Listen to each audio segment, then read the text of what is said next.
Powder డబ్బా, ఓ కాటకి డబ్బా, ఓ పిన్నీసు, ఓ తిలకన సీసా, ఓ డబ్బాలో వేసి మూత పెట్టి మూత తీసి చూశాడు. మూత పెట్టి రాయి ఎన్ని గుర్తున్నాయో. పిన్నీసు ఇంకేంటండి ఉన్నాయి, ఇంకేంటున్నాయి, అనుకో చూడటం చూశాడు. కన్నుకి చూడటం ధర్మం చూసింది, మనసు పట్టుకోలేదు. మనసు పట్టుకోనిది విద్య కాదు. మనసు పట్టుకోవడం దేనివల్ల తెలుసా అండి? గురువుగారు చెప్పినప్పుడు చెవులు దొప్పలు చేసుకుని వినగలగాలి. పాలు తీసేవాడు ఎలా తీస్తాడో గురువుగారి దగ్గర విద్య వినేవాడు అలా వినాలంది శాస్త్రం. పాలు తీసేవాడు కబుర్లు ఇలా పక్కవాడితో మాట్లాడుతున్నట్టు ఉంటాడు, కానీ 2 మోకాళ్ళ మధ్యలో గిన్నె పెట్టుకుని పితుకుల కిందకి వంగి ఆ పితుకులు ఇలా అంటున్నప్పుడు పితుకులలోంచి పాలు సన్నటి ధార మొట్టమొదట ఖాళీ గిన్నెకి తగిలినప్పుడు టింగ్ టింగ్ అని గిన్నెకి తగిలిన చప్పుడు వస్తుంది. కొద్ది పాలు ఉన్నప్పుడు పితుకుతుంటే సన్నటి ధార వెళ్ళి తిన్నగా తగిలి కొంచెం నీటి కిందకి తగిలినటువంటి చప్పుడు వస్తుంది. కుండ నిండుతుండగా ఆ పితుకులలోంచి వచ్చినటువంటి ధార తగులుతుంటే కొంచెం నురగ మీద తగులుతున్న చప్పుడు వస్తుంది తప్ప ఎక్కువ చప్పుడు వినపడదు. అప్పుడే కుండ నిండుతోందని జాగ్రత్తగా ఉండాలి. పరాకుగా ఉన్నాడు అనుకోండి, ఇలా అనడం ఆ పితుకులు పట్టుకుని అనేస్తున్నాడు, కుండే సరిగ్గా పెట్టుకోలేదు, పాలన్నీ నేల మీద పడిపోతాయి. ఒకసారి అయిపోయింది అనుకోండి ఆవు దగ్గర పాలు, మళ్ళీ రేపటి వరకు ఇవ్వాలి. పాలు పితికేవాడు ఎంత జాగ్రత్తగా పితుకుతాడో గురువుగారి మాటలు వినే శిష్యుడు అంత జాగ్రత్తగా వినాలి. విని మనసుకున్న లక్షణం ఏమిటో తెలుసా అండి? మనసులోంచే టేప్ రికార్డర్ క్యాసెట్ వచ్చింది, అది మళ్ళీ దాని మీద సూపర్ ఇంపోజిషన్ని అలౌ చేస్తుంది. పూర్వం నా చిన్నతనంలో టేప్ రికార్డర్ క్యాసెట్స్ అని ఉండేవి, ఆడియో క్యాసెట్స్. అది దాని మీద ఏదో మాయాబజార్ సినిమా పాటలు ఉండేవి. ఆ తర్వాత వెళ్ళి శ్రీకృష్ణ పాండవీయం సినిమా పాటలు దీని మీద చేసేయండి అంటే ఇదే క్యాసెట్ పెట్టి మళ్ళీ రికార్డ్ చేసేస్తే ఇవి పోతాయి, వచ్చేస్తాయి. మనసు కూడా అంతే. అది ఏం చేస్తుందో తెలుసా అండి? మనసు, ఇంకొక మాటలో చెప్పాలంటే మెదడు అనుకోండి, మీరు దేని పట్ల ఆసక్తి తగ్గించేసుకుని ఇంకొక దాని మీద ఆసక్తి పెంచుకున్నారో దాన్ని రికార్డ్ చేసుకుని దీన్ని వదిలేస్తుంది. వదిలేసింది అంటే గుర్తు ఏమిటో తెలుసా అండి? ఆసక్తి మారిపోయింది అని గుర్తు. ఆసక్తి ఉండిపోయింది అని గుర్తు ఏమిటో తెలుసా? ఎన్ని సంవత్సరాల వయసు రానివ్వండి, ఆ ధర్మ సూక్ష్మం కానీ లేకపోతే ఆ ఘట్టం కానీ దాని గురించి మాట్లాడడంలో కానీ తడబడదు, అలాగే వెడుతుంటుంది. ఎందుచేత అంటే ఆసక్తి ఉండిపోయింది. మనసుకుండే లక్షణం ఏమిటంటే మీరు పని ఏది చేస్తున్న ఆసక్తి అన్నది దానికి ఉండాలి, కానీ దాన్నే పట్టుకుంటుంది. వెళ్ళడం ఆఫీస్కి వెళ్ళినా ఆసక్తి భారతం మీద ఉండిపోయింది అనుకోండి, చిన్న ఖాళీ వస్తే చాలు ఏమి ద్రోణాచార్యుల వారు అని తేడుస్తున్నాడు అనుకోండి, ఒక ఫైల్కి మధ్యలో ద్రోణాచార్యుల వారు ఉంటారు. ఎందుకని అంటే ఆసక్తి ఉంటే, అమ్మ బాబోయ్ సాయంకాలం అయిపోతుంది భారతం చెప్పాలి రోయ్ అని ఏడుస్తున్నాడు అనుకోండి, ఒక్కటి జ్ఞాపకం ఉంటుంది. ఎందుకంటే ఆసక్తి ఇంకొక దాని మీద ఉంది కాబట్టి ఇది నిలబడదు. అందుకే అసలు ముందు మనసు పరిపుష్టము కావాలి, దాని మీద ఆసక్తి ఏర్పడాలి. ఆసక్తి కలగని చదువు చెప్పవద్దు అంది శాస్త్రం. అందుకే మాకు చిన్నతనంలో పాఠం చెప్పేటప్పుడు పాఠం చెప్పడం తేలిగ్గా చెప్పేవారు. ఆ పాఠం అసలు ఇవన్నీ ఏమిటి కుతూహలం పెంచడానికి ఎక్కువ చెప్పేవారు. నాకు బాగా జ్ఞాపకం, నా చిన్నతనంలో మాకు పాఠం చెప్పే రోజుల్లో ఎలా చెప్పేవారంటే, పుస్తకం మూసేసిలాగా కురు పాంచాల కోసల కాశీ వజ్జీ మల్లా అంగా మగధ వత్స మచ్చ ఛేది అవంతి గాంధార కాంభోజ సౌరాష్ట్ర అశ్మక, ఇన్ని రాజ్యాలు గెలిచాడు రా. చూసుకో పుస్తకంలో ఇదే వరుస. కురు పాంచాల కోసల కాశీ వజ్జీ అల్లా అంగా మగధ వత్స మచ్చ ఛేది అవంతి గాంధార కాంభోజ సౌరాష్ట్ర అశ్మక. ఓ ఆసక్తి వచ్చేది.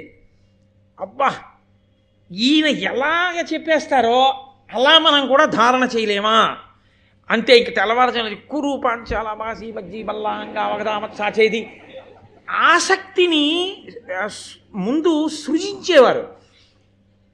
అది అలా ఎందుకు జరుగుతుంది అని ముందు రకరకాల ప్రశ్నలు వేసేవారు. అవును ఇది ఇలా ఎందుకు జరుగుతుంది అన్న తర్వాత ఎవడైనా చెప్పగలిగిన పరిణితి పొందుతున్నాడేమో చూసి చెప్పమనేవారు. తప్పు చెప్పినా నిరుత్సాహపరిచేవారు కాదు, అప్పుడు చెప్పేవారు. అప్పుడు ఎలా ఉండేదో తెలుసా అండి? అమ్మ భలే ఉందిరా అలా పాతుకుపోయేదంటే ఇంక మెదడు మీద. అది విద్యాబోధన యందు వారు అటువంటి ఆసక్తిని పురికొల్పేవారు మహానుభావులు. అది గ్రహించగలిగినటువంటి నైపుణ్యం గురుస్థానంలో ఉండేవాడికి ఉండాలి. శిష్యుడు అటువంటి సాధనాబలంతో ఉండాలి. ఈ రెండు ఉంటే వాడు అగ్రస్థానాన్ని పొందడంలో ఆశ్చర్యమే ఉంది. ఆయన అర్జునుడికి ఏం చాటుకి తీసుకెళ్ళి ఏమైనా అయిపోయిన తర్వాత మా ఇంటికి రాత్రి 8ంటికి నీకు మళ్ళీ వేరే చెప్తాలే పాఠం నేను చెప్పలేదు ఎప్పుడు. ద్రోణాచార్యులు వారు ఎప్పుడు చెప్పినా అక్కడే చెప్పాడంతే ఆయన పాఠం. ఆయన మళ్ళీ వేరుగా తీసుకెళ్ళి ఇంటి దగ్గర చెప్పినవి ట్యూషన్స్ అని నేను అనడం బాగుండదేమో, అలా ఆయన ఎప్పుడూ ఏమీ చెప్పలేదు. ఆయన చెప్పింది ఏమైనా అంటూ ఉంటే అందరికీ కలిపే. కాబట్టి నేను అందుకే నా అర్థి మీరు సహృదయంతో అర్థం చేసుకోండి. మహాభారతం అప్పుడు కాదు ఇప్పుడు కాదు ఎప్పటికీ ఆదర్శమే. ఎవరికి? అందరికీ ఆదర్శమే. నేను అంటాను బిఈడిలో నన్నయ్య గారి పద్యాలు కొన్ని వేయవలసి ఉంటుంది. టీచర్ ఏమి నేర్చుకుని పాఠం చెప్పాలన్న దానికి నన్నయ్య గారి దగ్గర నుంచి తెలుసుకోవాలి. పిల్లాడు చదువుకోవడం మొదలుపెట్టిన తర్వాత ఒక స్థాయికి వచ్చే ముందు నన్నయ్య గారి పద్యాలు చెప్పి అసలు నువ్వు ఇలా చదువుకోవడం నీకు రావాలని చెప్పాలి. లేకపోతే వాడికి ఏం అలవాటు అవుతుందంటే గురువుగారికి పేర్లు పదులు పెట్టడం అలవాటు అవుతుంది. కాబట్టి సరే ఇదంతా అసందర్భం అని నేను అన్న, కానీ భారతం మాత్రమే అంటారు. కాబట్టి ఇప్పుడు ఇలా సాధన చేయలేని వాళ్ళు కొందరు ఉన్నారు కదండి. మరి అందరూ వింటున్నారు, ఒకడు వృద్ధిలోకి వస్తున్నాడు. ఎందుకు వస్తున్నాడు? చీకట్లో దీపం ఆరిపోతే బాణాలేసి నేర్చుకుంటాడు. ఇంటికి వెళ్ళి హాయిగా పడుకోడు, సాధన చేస్తూనే ఉంటాడు కష్టపడి. కాబట్టి అతను సమున్నత స్థితికి వెళ్ళిపోతున్నాడు. మిగిలిన వాళ్ళు ఏం చేయొచ్చు? రెండు చేయొచ్చు. ఆయనలా సాధన చేయొచ్చు. పురే నువ్వు ఎలా చేస్తున్నావురా, మేము అలా చేస్తాం. పోన్లే వాడంత కాకపోయినా కొత్త ఎదుగుదాం మనం కూడా. ప్రేమ చేత ఆదర్శంగా తీసుకోవచ్చు. రెండు, వీడేమీ చేయకుండా అలాగే ఉండి వాడంత గొప్పవాడవడం ఏమిటని ఏడవచ్చు కాదు. రెండు మార్గాలు ఉంటాయి. క్లాస్లో ఫస్ట్ ఒక్కడే కదండి ఉంటాడు. కాబట్టి ఆ ఒకడిని ఆదర్శంగా తీసుకోవడం నేర్పాలి తెలుసా అండి ఉపాధ్యాయుడు. ఆ ఒకడిని ఆదర్శంగా తీసుకోవడం మిగిలిన పిల్లలకి నేర్పకపోతే ఏమవుతుందో తెలుసా? ఈ జాడ్యం పిల్లలతో పోదు, తల్లిదండ్రులకి ఎడుతుంది. ఎదురింట్లో అబ్బాయికి ఎప్పుడూ ఫస్ట్ వస్తుంది, మా అబ్బాయికి ఫస్ట్ రావట్లేదు. ఎందుకు రావట్లేదు అంటారు, కానీ వాళ్ళ అబ్బాయి ఏం చేస్తున్నాడో మీ అబ్బాయి చేస్తున్నాడా ఆలోచించరు. కాబట్టి ప్రేమతో ఆదర్శంగా తీసుకోవడం రాకపోతే శీలం పాడైపోతుంది. దుర్యోధనాదులు అదే చేశారు. కౌరవులు వాళ్ళు ఏం చేశారంటే అనిలాత్ముజు బలమును అర్జును కార్ముక కౌశలంబు శూరగుణంబుల్ మనమున సహింప నోపక వనరుచు ధృతరాష్ట్ర సుతులు వందిరి తమలో. పూర్వం దేని గురించి ఏడిచారు? భీముడి బలం గురించి ఏడిచారు. ఇప్పుడు దేని గురించి ఏడుస్తున్నారు? అర్జునుడి విలువిద్యా కౌశలం గురించి కూడా ఏడుస్తున్నారు. ఇంకో దాన్ని దేనికి ఏడుస్తున్నారు? ధర్మరాజు గారి యొక్క ధార్మిక గుణాలకు ఏడుస్తున్నారు. ఇంకా దేనికి ఏడుస్తున్నారు? ఇంత తేజోవంతులైనటువంటి పినతల్లి బిడ్డలు నకుల సహదేవులు వీళ్ళతో కలిసి ఇలా ఎందుకుంటున్నారని ఏడుస్తున్నారు. వీళ్ళు ఏడవడానికి వాళ్ళ గుణాలు పనికొచ్చాయి, వాళ్ళు వృద్ధిలోకి రావడానికి వాళ్ళ సాధనలో పనికొచ్చాయి. నువ్వు ఎందుకు పాడైపోతున్నావో నువ్వే తెలుసుకోవాలి. ఆయన ఎందుకు గొప్పవాడవుతున్నాడో నువ్వే తెలుసుకోవాలి. రెండు నువ్వే తెలుసుకోవాలి. ఆయనంత గొప్పవాడు ఎందుకు కాగలుగుతున్నాడు? దినదిన ప్రవర్ధమానం ఎందుకు అవుతున్నాడు? ఆయన ప్రవర్తన ఏమి? నేను అలా నేర్చుకుందాం. ఉదార హృదయుడవై ఉండాలి. రెండు, నేనేం చేయలేకపోతున్నాను నేనే తెలుసుకోవాలి. అంతేగాని చదువు అంటే చదువు అనే చదువు ఒకటి ఉంటుంది. నేను ఒకళ్ళని చూస్తుండేవాడిని, ఎందుకులేండి పేర్లు అవి బాగుండవు. శీతాకాలంలో లేచి తెల్లవారుజామున 4ంటికి రాత్రి చదివేస్తాను 11 వరకు అని క్షణికాకర్షణ అలా చూస్తూ ఉండిపోవడం. దేన్నో మీకు తెలుసు, నేను అనక్కర్లేదు. తెల్లవారుజామున లేస్తానని అదేం చేస్తుంది? దానికి ఉన్న క్రమశిక్షణ మనకి లేదు. 4ంటికి నేను లేవాలి, నువ్వు మోగు అంటే ఇంటికి ఒక్కరిచినట్టు 4 అయ్యేటప్పటికి సెకండ్లతో గణగణ కొట్టేది. అంతకన్నా అది ఏమైనా చేస్తుందండి? ఈడిచి లెంపకాయ కొట్టి లేపుతుందా? ఒక యంత్రం అది 4ంటికి నన్ను లేపంటే గంట కొట్టి శుభప్రదంగా మంగళప్రదంగా గంట మోగుతూ లే అని లేపి, నువ్వు దాన్ని నోరు ఇలా పట్టుకుని నోరు మోయ్, నువ్వే కదా లేపన్నావు అని ఊరుకో, నువ్వు నిద్రపోయావు. ఎన్ని మాటలు దాని కంఠం నొక్కావో అన్ని మాటలు నువ్వు మెట్లు దిగావు. ఎన్ని మాటలు నువ్వు లేచి దాన్ని పవిత్రంగా చేతితో స్పృశించి భగవన్నామని చెప్పి నమస్కరించి లేచి నీ పనిలోకి నువ్వు వెళ్ళావో అన్ని మాటలు మెట్లు ఎక్కుతున్నావు.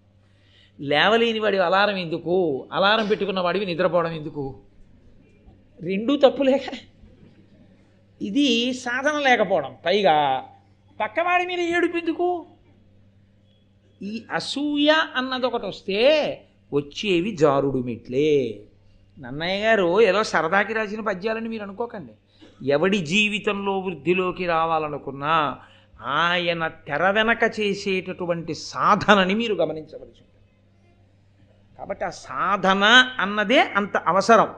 కొన్నాళ్ళయింది. అయిపోయిన తర్వాత ద్రోణాచార్యుల వారు అందరు శిష్యుల్ని పిలిచారు. పిలిచి దానికి మళ్ళీ ఒక గౌరవం ఒకటి ఉంటుంది. ఏమిటి అంటే అందరికన్నా వయసులో పెద్దవాడు ఉన్నాడు కదా, వాడిని ముందు పిలిచి అడుగుతూ ఉండాలి. కాబట్టి ధర్మరాజు గారిని ముందు నించోబెడుతూ ఉంటాడు ఆయన. ఆ స్కూల్లో చూడండి, పొడుగు వాళ్ళని ముందు నించోబెడుతూ ఉంటారు. అప్పుడప్పుడు పొట్టి వాళ్ళని ముందు కూర్చోబెట్టి పొడుగు వాళ్ళని వెనక్కి కూర్చోబెడతారు. నువ్వు ఉంటే వాడికి కనపడతారా అంటారు. అవసరాన్ని బట్టి మారుస్తూ ఉంటారు. ద్రోణాచార్యుల వారు ఎప్పుడూ ధర్మరాజు గారిని పక్కన నించోబెట్టేవాడు, వయసుని సిద్ధాంతంగా తీసుకొని. కాబట్టి నిలబెట్టి ఆయన అన్నాడు, ఇదిగో ఆ చెట్టు మీద పక్షిని చూశావా అన్నాడు. కృతకమైన పక్షిని పెట్టాడని మీరు అనుకోవచ్చు, తప్పేం లేదు. పెట్టి ఆ పక్షి తల కనపడుతోందా, బాణం వేసి కొట్టగలవా, ఇంకేమైనా కనపడుతున్నాయా అని అడిగాడు. అయితే ధర్మరాజు గారు అన్నాడు, పక్షి కనపడుతోంది, చెట్టు ఆకులు అన్నీ కనపడుతున్నాయి, నువ్వు వెయ్యక్కర్లేదు బాణం, అదొక వృధా, పక్కకి వెళ్ళాడు. ధర్మరాజు గారిని నెత్తినెక్కించుకోలేదు. ఆ తర్వాత భీముడిని పిలిచాడు, నకులుడిని పిలిచాడు, సహదేవుడిని పిలిచాడు, దుర్యోధనుడిని పిలిచాడు, మిగిలిన 99 మంది పేర్లు గుర్తెట్టుకు పాపం అటెండెన్స్ అటుకు పిలిచాడు. పిలిచి అందరినీ ఇదే అడిగాడు, బాణం వేసి తల కొట్టేదానికి అనలేదు ఆయన. దాన్ని తల ఛేదించాలి. తల ఒకటే కనపడుతోందా, ఇంకేమైనా కనపడుతున్నాయి అంటే పక్షి కనపడుతోంది, ఈకలు కనపడుతున్నాయి, రెక్కలు, వెళ్ళిపో. అర్జునుడిని పిలిచాడు, దాని మెడ మీద తగలాలి బాణం, ఏం కనపడుతోందన్నాడు. నాకు ఇంకేమీ కనపట్టలేదు, మెడ ఒకటే కనపడుతోంది, వదులు బాణం అన్నాడు. అంతే. పక్షి శిరంబు తిరంబుగా నీక్షించితి ఒండుగాన నిద్దియుననినన్ లక్షించి వేయుమని సూక్ష్మేక్షణుడు ద్రోణుండు పనిచే ఇంద్రతనూజున్. వదిలిపెట్టు బాణం అన్నాడు. అంతే. ఆ బాణం వెళ్ళి ఖచ్చితంగా పక్షి యొక్క మెడకి తగిలి ఆ మెడ తెగి కింద పడిపోయింది. లక్ష్యశుద్ధి అంటారు. దేని మీద దృష్టో దాని మీదే దృష్టి పెట్టగలగడం. ఇది ఎలా ఉంటుందో తెలుసా అంటే, లక్ష్యశుద్ధి అన్న మాటకు అర్థం ఏమిటో తెలుసా? అది మీరగుట. నేను అన్నం తింటున్నాను అనుకోండి, అన్నం ఏమవుతుంది? నేను జాగ్రత్తగా నా కడుపు నిండేంత వరకు అటు ఇటు పిచ్చి పనులు చేయకుండా, మధ్యలో కూడా సెల్లట్టుకోకుండా అన్నం తిన్నాను అనుకోండి, ఏమవుతుంది? అన్నము నేను అయిపోతాను. నేను దాహం వేసి బింది దగ్గరికి వెళ్ళాను, నాకు ఎన్ని నీళ్లు కావాలో అన్ని నీళ్లు జాగ్రత్తగా గడగడగడగడగడ తాగేయకుండా చక్కగా నీళ్లు తాగాను అనుకోండి, నీళ్ళు ఏమవుతాయి? నేనైపోతాను. ఎందుకైపోయాయి? దాని మీదే దృష్టి పెట్టి నీ కడుపు నిండేంత వరకు, నీకు చాలనేంత వరకు నువ్వు లోపలికి పుచ్చుకున్నావు కాబట్టి నీవైపోయాయి. అంతేగాని పరాకుగా ముక్కు దగ్గర పెట్టి పోసేశారనుకోండి, కడుపు నిండి దాహం తీరుతుందా? తీరదు. చదువునందు కూడా అంతే. పుస్తకం ఎదురుగుండా పెట్టుకోవడం తాను చదవడం కాదు, చదువుతుండగా పుస్తకం తాను ఎంత మారిపోతున్నాడు. అందుకే నేను వ్యాసుణ్ణి చదివాను, నేను నన్నయ్య గారిని చదివానంటారు. అంటే భారతం చదవడం కాదు, భారతము తానవ్వాలి. అంటే అంతగా అక్కడ చదువుతున్నప్పుడు పుస్తకము పద్యాలు కాదు, మీకు అంతఃపురము, ద్రోణాచార్యుల వారు, చెట్టు, పక్షి వాళ్ళందరూ రావడం, వెయ్యమండం బాణం, అర్జునుడు వెయ్యడం, ఆ పక్షి తల ఊడి కింద పడిపోవడం, ఇవన్నీ ఇక్కడ కనపడుతూ ఈ కన్నులు పద్యాన్ని చదవాలి. అప్పుడు ఘట్టం ఇక్కడ ముద్రపడిపోతుంది. ముద్రపడితే ఆయన చదివాడు భారతాన్ని, తడబాటు రాదు. ఇలా ఓసారి పైనుంచి కిందకి దిగుతూ మధ్యలో ఒకసారి కాఫీ అయిపోయింది ఏంటి అని ఇలా మాట్లాడుతూ సెల్ ఫోన్ తీసి చదువుకున్నాడు అనుకోండి, ఆయన ఏం చదివాడో ఆయనకే తెలియదు. ఆ తర్వాత వచ్చిన తర్వాత ఎవరో ఒకళ్ళు అది కూడా ఉంది కదండి పుస్తకంలో అన్నారు, అది ఉందా బెబ్బే, అది ఎక్కడుంది, అదేమిటి ఇక్కడ ఉంది కదండి చూడండి, అరే చూడలేదండి అంటాడు. చూడలేదేమిటి, చదివావుగా మరి అంటే అక్కడ శ్రద్ధ లేదు, లక్ష్యశుద్ధి లేదు, అది తాను కావాలన్న శ్రద్ధ లేదు. ఈ శ్రద్ధ ప్రారంధం ఏమిటంటే ఎక్కడెక్కడ ఉండదో తెలుసా అండి? చదువు దగ్గర, జపం దగ్గర, పూజ దగ్గర, వినడం దగ్గర, అలాంటి వేటి దగ్గర ఉండదు. అందుకే పాపం విందామని వస్తారు, రావడంలో కష్టపడి వస్తారు, అందులో దోషమేం లేదు. ప్రారంభం ఏమిటో కానీ ఖచ్చితంగా ఇక్కడే నిద్ర వస్తుంది. అది కూడా అదేమిటో మరి ఇళ్లల్లో అయితే తూలిపోతారు, ఇక్కడ అలాగే కూర్చుని నిద్రపోతారు తపస్సు చేస్తున్నారు. అటు ఇటు కూడా మళ్ళీ బెసకరు. కాబట్టి అర్జునుడు అంత గురితో బాణం వేయగలిగాడు. వేస్తే సంతోషించాడు ఆయన లక్ష్యశుద్ధికి. ఇదిరా నాయన నేను కోరుకునేది, చాలా అద్భుతమైనటువంటి లక్ష్యశుద్ధిని నువ్వు చూపించావు అని. ఒకనాడు ఇది చెప్పాడు కదండి, అదిగో చెట్టు మీద పక్షి ఉంది, ఆ పక్షి మెడ కొట్టాలన్నాడు. అది కదలటం లేదు కాబట్టి కొట్టేశాడు, అయిపోయింది. ఒక్కొక్కసారి ఏమవుతుందంటే భయము, ఉద్విగ్నత, దుందుడుకుతనము ఇలాంటివి కొన్ని ఉంటాయి. అవి దాని యందు చాలా తొందరపడకుండా, ఆవేశం లేకుండా చక్కగా ఆలోచించగలిగినటువంటి నిపుణత కూడా ఉండాలి విలువిద్యకి పక్కన. అది లేదనుకోండి, అది లేకపోతే ఏమవుతుందంటే లేనిపోని ఉపద్రవాలు వస్తాయి. అలా వెళ్ళిపోతున్నాడు, మన శత్రువులాగే ఉన్నాడని మనం వేసేసాడు అనుకోండి, పాండురాజు గారు జింకల మీద వేసేసినట్టు ఉంటుంది కాదు, లేనిపోని ఇబ్బందులు వస్తాయి. దశరథ మహారాజు గారు అలా బాణం వేసే కదా ఉపద్రవం తెచ్చుకున్నాడు. కాబట్టి బాగా ఆలోచించి దేని కొరకు బాణం వేస్తున్నాను అన్నది ఆలోచించి వేసేవాడు అయి ఉండాలి. అలా వేసే ముందు నిలబడడానికి ధైర్యం ఒకటి ఉండాలి. ముందు తనే భయపడి పారిపోయేవాడు బాణాలు ఏం వేస్తాడు? అటు ఇటు తాను పారిపోతూ బాణాలు వేస్తే అసహ్యంగా ఉంటుంది. అది ద్రోణాచార్యుల వారంటే ఆయన ఎన్ని నేర్పాడండి, ఎన్ని గొప్ప విషయాలు నేర్పాడు నిజంగా. ఇవాళ చూడండి, సమాజంలో ఒక విచిత్రం జరుగుతూ ఉంటుంది. అది ప్రమాదం జరగదు, ప్రమాదం జరగకపోయినా మాక్ డ్రిల్ అంటారు, జరిగినట్టుగా చేస్తారు.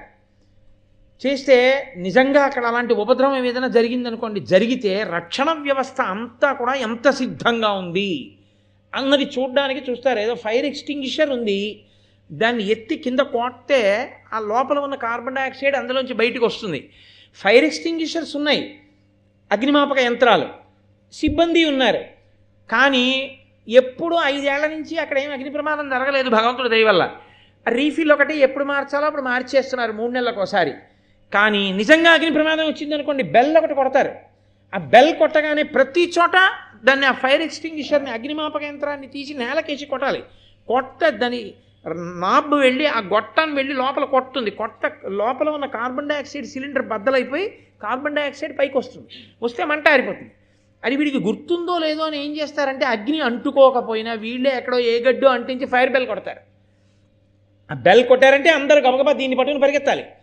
వీడప్పుడు ఏమన్నా 3 ఏళ్ల క్రితం వెళ్ళాను చెన్నై ట్రైనింగ్కి, ఇది ఎలా కొట్టాలంటారు, ముందుకు తిప్పి కొట్టాలా వెనక్కి తిప్పి కొట్టాలా అన్నాడు అనుకోండి, అగ్ని ఆగుతుందా వీడు నేర్చుకుని వచ్చే వరకు. అందులో అప్పుడప్పుడు వీడికి ఇటువంటి ఉద్విగ్నతతో వెంటనే ఆ స్థితిని ఎదుర్కొనేటటువంటి స్థితిని కల్పించడానికి కృతక ప్రమాదమును సృష్టిస్తారు. సృష్టించి వీడిలా ఉన్నాడా లేడా, వీడిలా చేయగలడా లేడా, నిలబడగలడా లేడా పరిశీలిస్తాడు. ఎందుకో తెలుసా అండి, చక్కగా ఉన్నప్పుడు చేసినటువంటి ప్రయత్నం గభాలన చేయవలసి వస్తే చేయలేని వాడు ఉంటాడు లోకంలో. మళ్ళీ అదో గమ్మత్తు ఉంటుంది.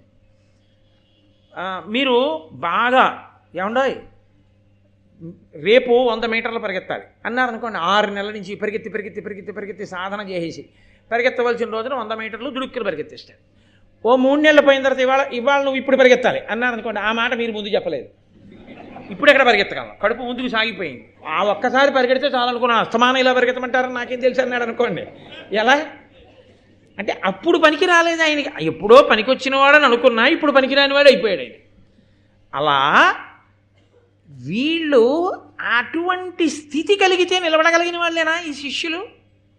లేకపోతే ఆ స్థితిలో నిలబడలేక వచ్చిన అందరినీ నించోబెట్టి ఒక్కొక్కడిని పిలిచి, నాన్న పక్షిని కొడతావా అంటే కొట్టగలనండి అని ఒకడు, కొట్టలేనండి అని ఒకడు. అర్జునుడు కూడా ఇలా అయితే ఆ పక్షి ఇప్పుడు కదిలిందాక ఇప్పటికి 101 మంది వెళ్ళి దాన్ని వేయగలవా అంటే అన్నీ కనబడ్డాయి, పక్కకి వెళ్ళిపోవని కదా పిలుస్తున్నాడు. కాబట్టి అకస్మాత్తుగా ఏదైనా సంఘటన జరిగితే నిలబడతాడా అర్జునుడు? తత్తరపడకుండా నిలబడగలడా? అప్పుడు కదా పూర్ణత్వం విద్య ఎందు చూడాలి. అలా నిలబడగలిగితే ధర్మాన్ని నిలబెడతాడు. ధర్మానికి వైక్లభ్యం ఎలా వస్తుందండి? నోటీస్ ఇచ్చి వస్తుంది ఏంటి? దొంగతనం చేసేవాడు ఏమన్నా రాబో 3 నెలలలో ఏ రోజైనా నేను మీ ఇంటి దొంగతనం చేయవచ్చు అని కాగితం ఏమైనా పంపిస్తాడా? ట్యాక్స్ కట్టమని పంపిస్తారు. ఏదో ఇన్ని వచ్చే నెల 21వ తారీఖు లోపల మీరు పన్ను చెల్లించవలను అని పంపిస్తారు. దొంగలు పంపించారు కదా నోటీసులు. కానీ పరాకుగా ఉండేవాడు ఎలా ఉండాలంటే దొంగతనం ఎప్పుడైనా జరగచ్చు అని, దొంగ ఎప్పుడైనా రావచ్చని రక్షకభటుడు ఉండాలి. అదే మనలాగే రక్షకభటుడు నుంచి ఉంటే ఎలా కుదురుతుంది? కుదరదు కదా. పరాకుగా ఉండాలి. ధర్మమునకు హాని చెప్పి రాదు. ఎవడో ఉంటాడు ఉద్ధతితో ఉన్నవాడు, వాడు ధర్మానికి హాని చేస్తాడు. అప్పుడు నువ్వు వెంటనే నిలబడి అలా బాణం వేయగలవా? ధర్మాత్ముడు అధర్మము రెండు ఉన్నాయి. ఒక ధర్మాత్ముడిని అడ్డు పెట్టుకొని ఒక అధర్మాత్ముడు అధర్మం చేస్తున్నాడు. ఏమైనా చేశారో ఈయన అడ్డు పెడతాడు. ఇప్పుడు ధర్మాత్ముడికి తగలకుండా అధర్మాత్ముడిని పడగొట్టాలి. పడగొట్టగలరా? అప్పటి నైపుణ్యానికి చెట్టు మీద పెట్టని చూపించి నువ్వు మెడకొయ్యి అన్నదానికి తేడా ఉందా లేదా? అప్పుడు బాణం వేసేసి ఏమన్నా మీరు పెట్టను కొట్టమన్నప్పుడు ఎలా కొట్టారో అలాగే కొట్టానండి, కానీ ఆయన ముందు ఇంకోటి పెట్టుకోవడంలో ఆయన దయచేసింది నేనేం చేయనండి, మా వెనకబడి పారిపోయాడు అంటే అప్పుడు ఎందుకు ఈ విద్య? ఇంకా ఈ పిట్టల్ని కొట్టడం, ఇవన్నీ బాణాలు, ద్రోణాచార్యుల వారు పెద్ద శిక్షణ తరగతులు, నేనేమో నెత్తి కొట్టుకుని చెప్పడం, యుగాలు మారిపోయినా మీరేమో పనులు మానేసి కూర్చుని వినడం. ఏమిటి ద్రోణాచార్యుల వారి గురుత్వంలో గొప్పతనం? ఇక్కడ ద్రోణుడి గొప్పతనం అంటే అది.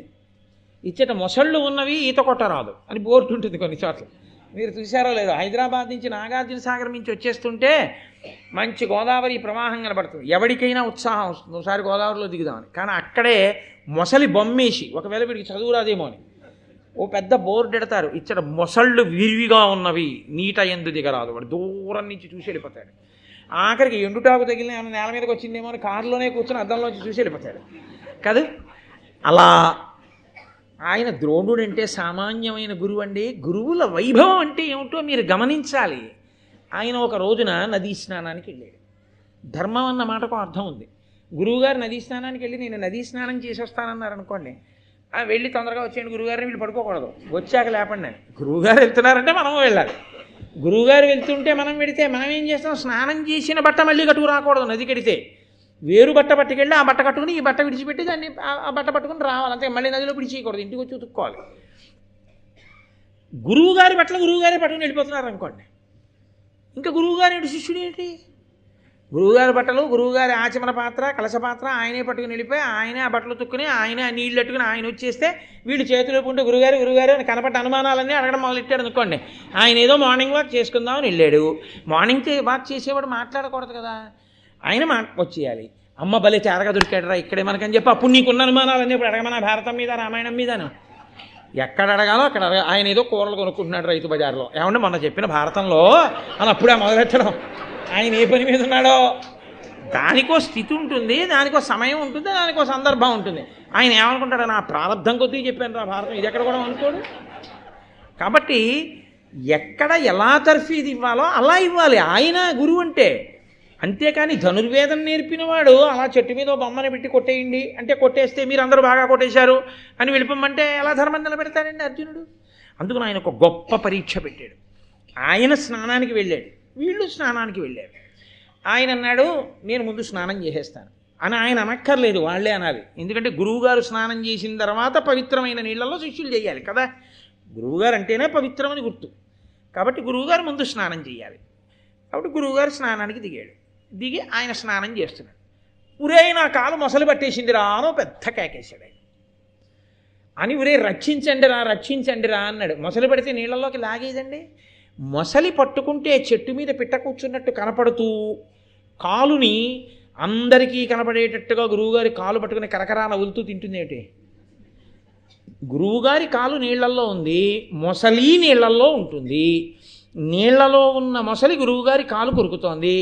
గురువుగారు మొసలి ఎక్కడుంది కరెక్ట్గా వేలెట్టి చూపించండి వేస్తాను బాణం అంటే చెయ్యి పట్టుకుంటుంది. ఇప్పుడు గురువుగారి కాలు పైన ఎక్కడుందో చూసుకుని బహుశా పాదం ఇక్కడ ఉంటుంది, నోరు ఇలా పట్టి ఉండుంటుంది, దాని మర్మావయం ఇక్కడ ఉండుంటుంది. ఒక్క బాణం కంఠం మీద తగలగానే గురువుగారి కాలు వదిలేయాలి. అంతేగాని ఎక్కడుందో అలా నీళ్ళల్లోకి ఉండండి బాగా దొరకనివ్వండి అని చూస్తూ కూర్చుంటే ఈలోగా కాలు ఆయన కూడా వెళ్ళిపోతాడు కాదు. అందులో పట్టుకున్నది కాలు ఈడి చేయదు.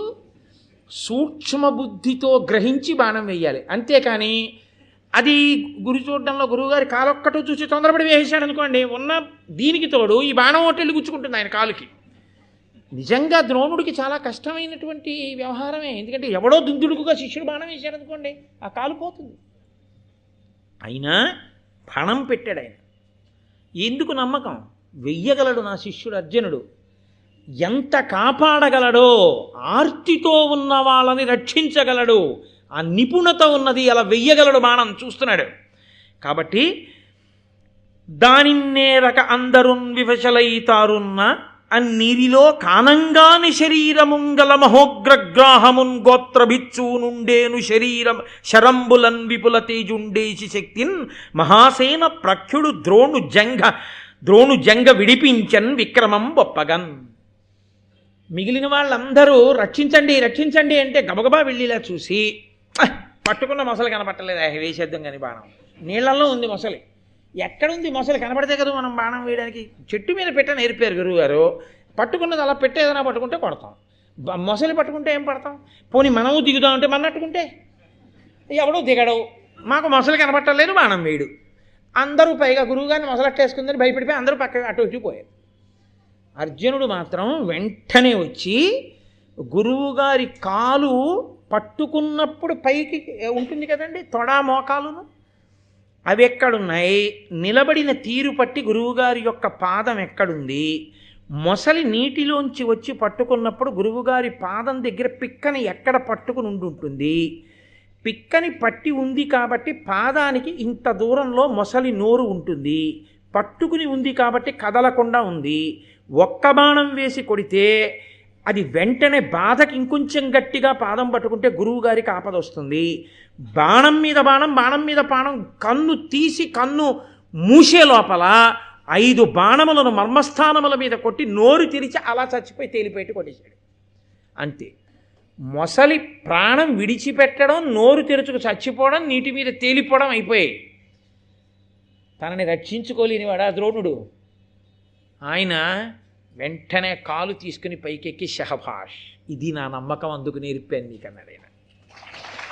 కాబట్టి మహానుభావుడైనటువంటి ద్రోణుడు అర్జునుడు ఎంతవరకు విలువిద్యకి నిలబడగలడు, ఇంత పరీక్ష చేశాడు. ఇప్పుడు విలువిద్యకి నిలబడగలడు, ఆర్తితో ఉన్న వాళ్ళని కాపాడగలడు, ధర్మము తెలిసున్నవాడు. చాలా తృప్తి పొందాడు. నేను అపాత్రుడికి ఇవ్వలేదు విద్య, నేను పాత్రునకే ఇచ్చాను. పరమ సంతోషంగా ఉన్నాడు. ఒక రోజున ధృతరాష్ట్ర మహారాజు గారి దగ్గరికి వెళ్ళాడు. నీ పిల్లలందరికీ విద్యాభ్యాసం అయిపోయింది, నేను చెప్పాను, నూరు పుయ్యగలిగినంత నూరిపోశాను. భీముడు గదాయుద్ధం నేర్చుకుంటానన్నాడు, నేర్పాను. దుర్యోధనుడు గదాయుద్ధం నేర్చుకుంటానన్నాడు, నేర్పాను. అర్జునుడు విలువిద్య నేర్చుకుంటానన్నాడు, నేర్పాను. కర్ణుడు విలువిద్య అడిగాడు, నేర్పాను. ధర్మరాజు గారు ఈటు విసరడంలో ఎక్కువ ప్రావీణ్యం కావాలన్నాడు, నేర్పాను. ఎవరికి ఏది అన్నారో అది నేర్పాను. ఇప్పుడు ఈ పిల్లలందరి యొక్క, కౌరవ పాండవుల యొక్క విలువిద్యా ప్రదర్శనం, వాళ్ళు నేర్చుకున్నటువంటి విద్యలు ఎంతంత స్థాయిని పొందారో నువ్వు చూద్దువు. కానీ చూడ్డానికి కళ్ళేవి అక్కర్లేదు. ఈశ్వరుడిచ్చిన అనుగ్రహం ఏమిటో తెలుసా అండి? చెవులతో తెలుసుకుంటాడు. ఎందుకో తెలుసా? అర్జునుడు వెళ్ళాడు లక్ష్య సాధనకి అన్నారనుకోండి, అందరూ జయహో జయహో నరిచారనుకోండి, అకస్మాత్తుగా నిశ్శబ్దంలోంచి. అంటే అర్జునుడు ఏదో లక్ష్యాన్ని అలా ఛేదించాడని గుర్తు కదూ. అందుకని పైగా రాజుగారు రావాలది మర్యాద. అందుకని ధృతరాష్ట్రుడిని ఆహ్వానించాడు. వెంటనే ధృతరాష్ట్రుడు విదురుణ్ణి పిలిచి అన్నాడు, కుమారాస్త్ర విద్యా ప్రదర్శనము, కుమారులందరూ కూడా ఇప్పుడు అస్త్ర విద్యని ప్రదర్శిస్తారు. దానికి అనువుగా బాగా విశాలమైనటువంటి భూమినంతటిని దున్ని, ఎక్కడ పెంకులు కానీ ముళ్ళు కానీ ఎముకలు కానీ ఇలాంటివి లేకుండా శుభ్రం చేసి, ప్రజలందరూ చుట్టూ కూర్చుని చూడడానికి వీలుగా మంచెలు కట్టి, ఇప్పుడైతే గ్యాలరీలు అంటామేమో, చుట్టూ కూర్చోడానికి వీలుగా మంచెలు కట్టండి. ప్రజలందరికీ చెప్పండి, ఫలానా రోజున పిల్లలందరూ తమ తమ అస్త్ర విద్యా శక్తిని ప్రదర్శనం చేస్తారని చెప్పండి. తర్వాత మహానుభావుడైనటువంటి ద్రోణుడు, శల్యుడు, భీష్ముడు, మేమందరం కూడా అక్కడికి వస్తాం, వచ్చి చూస్తాం. మేము కూర్చోవడానికి తగినటువంటి గదుల్ని నిర్మాణం చేయండి. అంతఃపురకాంతలైనటువంటి గాంధారి, ఆ తర్వాత కుంతీదేవి, ఇతర భార్యలు 10 మంది, వీళ్ళందరూ కూడా వస్తారు. వీళ్ళందరూ కూడా ప్రజలకి కనపడేలా కూర్చోరు కదా, అందుకని వాళ్ళు కూర్చోవడానికి వీలుగా అందమైనటువంటి గదులు సిద్ధం చెయ్యండి. ఇవన్నీ సిద్ధం చేసిన తర్వాత సుముహూర్తంలో బ్రాహ్మణుల్ని తీసుకెళ్ళి పుణ్యాహవాచనం చేయించండి. ఎందుకంటే అది శారదా కటాక్షం, ధనుర్వేదం. అటువంటి ధనుర్వేదంలో మొట్టమొదట అక్కడ నిలబడి విలువిద్యా ప్రదర్శనం చేస్తున్నారు కాబట్టి దాన్ని పుణ్యాహవాచనం చేయించండి. చేయించిన తర్వాత ద్రోణాచార్యుల వారు తనకి నచ్చిన క్రమంలో శిష్యుల చేత విద్యా ప్రదర్శనం చేయిస్తాడు. కాబట్టి అన్ని విధాలా సిద్ధం చేయించండి అన్నాడు. విదురుడు మహానుభావుడు ఆ విలువిద్యా ప్రదర్శనానికి వీలుగా భూమినంతటినీ చదును చేసి, మిట్టపల్లాలు లేకుండా చేసి, ఎముకలు లేకుండా చేసి, ఎక్కడ గాజు పెంకులు ముళ్ళు లాంటివి లేకుండా చేసి, గురి చూసి లక్ష్యం కొట్టి బాణప్రయోగం చేసి తన లక్ష్యశుద్ధిని నిరూపించుకోవడానికి వీలుగా కొన్ని లక్ష్యాలని ఏర్పాటు చేసి, గదాయుద్ధం చేసేటటువంటి వాళ్ళు గదలతో కొట్టుకుంటూ తిరగవలసి ఉంటుంది కాబట్టి అలా తిరగడానికి వీలుగా మెత్తటి మట్టితో కూడినటువంటి వేదికలు కొన్నిటిని తయారు చేసి, పరుగెత్తుతున్నటువంటి వాటిని కొట్టి చూపించవలసి ఉంటుంది కాబట్టి క్రూరమైనటువంటి ప్రాణులు నోరు తెరిచినప్పుడు ఎంత లాఘవంగా బాణాలు కొట్టచ్చో చూపించాలి కాబట్టి అలా కొన్ని ప్రాణులను సిద్ధం చేసి, కొన్ని కొమ్ములు, ఆవు కొమ్ము, ఎద్దు కొమ్ము ఇలాంటివి, అంటే వాటి కొమ్ము తీసుకొచ్చి వ్రేలాడగడితే ఆ కొమ్ము మీద, ఇంత కొమ్ము మీద ఎన్ని బాణములను వరుస క్రమంలో కొట్టగలడో అన్ని కొట్టి గొప్పతనాన్ని నిరూపించడానికి వీలుగా కొమ్ములు మొదలైనవి సిద్ధం చేసి ఇన్నిటిని సిద్ధం చేయండి. ఒక్కొక్క అస్త్రప్రయోగం చేసినప్పుడు కారు చీకట్లు కమ్ముకుంటాయి, ఇంకొక అస్త్రప్రయోగం చేసినప్పుడు మళ్ళీ వెలుతురు వస్తుంది, ఇంకొక అస్త్రప్రయోగం చేస్తే వర్షం పడుతుంది, ఇంకొక అస్త్రప్రయోగం చేస్తే అగ్నిహోత్రం పుడుతుంది. దీనికి చూస్తున్న వాళ్ళు ఆపదకి లోను కాకూడదు. అందుకని అస్త్రప్రయోగం జరిగినప్పుడు ఆపద జరగకుండా దూరంగా ప్రజలు ఉండేటట్టుగా అవన్నీ నిర్మాణం చెయ్యండి. విదురా, నీవు రాజనీతిజ్ఞుడవు కాబట్టి దీన్ని నువ్వు పర్యవేక్షించన్నాడు. విదురుడు వెళ్ళాడు. అద్భుతమైనటువంటి అటువంటి అస్త్ర విద్యా ప్రదర్శన వేదికని నిర్మాణం చేశారు. అంతా పూర్తయింది. ద్రోణాచార్యుల వారికి కబురు చేశారు, శుభముహూర్తాన్ని నిర్ణయించాడు. ఇదిగో నా శిష్యులతో కలిసి అస్త్ర విద్యా ప్రదర్శనం చేయిస్తానన్నాడు. తాను తెల్లటి బట్టలు కట్టుకున్నాడు, చందనం రాసుకున్నాడు, మెడలో పుష్పహారం వేసుకున్నాడు, పిల్లలందరికీ ఎర్రని పుష్పమాలలు వేయించాడు. వాళ్ళందరూ కూడా వాళ్ళ ఆయుధాలు పట్టుకున్నాడు. వాళ్ళందరినీ కూడా ముందు ధర్మరాజును నించోపెట్టాడు. యవ్వరాజ్య పట్టాభిషేకం కావలసిన వాడు పెద్దవాడు. ఆ తర్వాత దుర్యోధనుణ్ణి, భీముణ్ణి, ఇద్దరు సమవయస్సులు కనుక వాళ్ళని నించోపెట్టాడు. ఆ పక్కన అర్జునుణ్ణి నించోపెట్టాడు. మిగిలిన శిష్యులందరినీ వరుసక్రమంలో నించోపెట్టాడు. ఇప్పుడు వెళ్ళి తాను మొట్టమొదట మహారాజా అనుమతిని కృప చెయ్యండి, ప్రారంభం చేస్తున్నాం అస్త్ర విద్యా ప్రదర్శనం అన్నాడు. భేరీలు మోగే ప్రారంభం. ఎవరు మొట్టమొదట ద్రోణాచార్య, ఎవరు మొదలు పెడతారు? ద్రోణుడు ఆ పేరు పలుకుతాడు. అస్త్ర విద్యా ప్రదర్శనం ప్రారంభం కావాలి. అది మహాభారతంలో మహోజ్వలమైనటువంటి ఘట్టం. అక్కడ ఎన్ని మలుపులు తిరిగిందో భారతం. కాబట్టి అంత పెద్ద ఘట్టాన్ని ఇప్పుడు మొదలుపెట్టి శివరాత్రి చేయడం ఇష్టం లేక ఈ ప్రదర్శనం అంతా కూడా రేపు సాయంకాలం 6:30 విదురుడు నిర్ణయించిన ముహూర్తంలో ద్రోణాచార్యుల వారు ఆ అస్త్ర విద్యా ప్రదర్శనం ఆ పాండవుల చేత, కౌరవుల చేత చేయిస్తారు. మీ అందరూ కూడా బాణాలు మీ మీద పడకుండా దూరంగా కూర్చుని చక్కగాను ఒద్దికగా విద్యా ప్రదర్శనమును వీక్షించెదరుగాక. కాబట్టి ఇవాళకి విశ్రాంతి తీసుకుని రేపు 6:30 కలుసుకుందాం. మంగళాశాసనపరై మదాచార్య పురోగమై సర్వైశ్చ పూర్వైరాచార్యై సత్కృతాయాస్తు మంగళం. మంగళం కోసలేంద్రాయ మహనీయ గుణాత్మనే చక్రవర్తి తనూజాయ సర్వభౌమాయ మంగళం. ఉమాకాంతాయ కాంతాయ కామితార్థప్రదాయినే శ్రీగిరీశాయ దేవాయ మలినాథాయ మంగళం. కరచరణకృతం వా కర్మవాక్కాయజం వా శ్రవణనైనజం వా మానసం వాపరాధం విహితం వా సర్వమేత్తక్షమస్వా శివ శివ కరుణాబ్ధే శ్రీమహాదేవ శంభో. సర్వం శ్రీ ఉమామహేశ్వర పరబ్రహ్మార్పణమస్తు. స్వస్తి.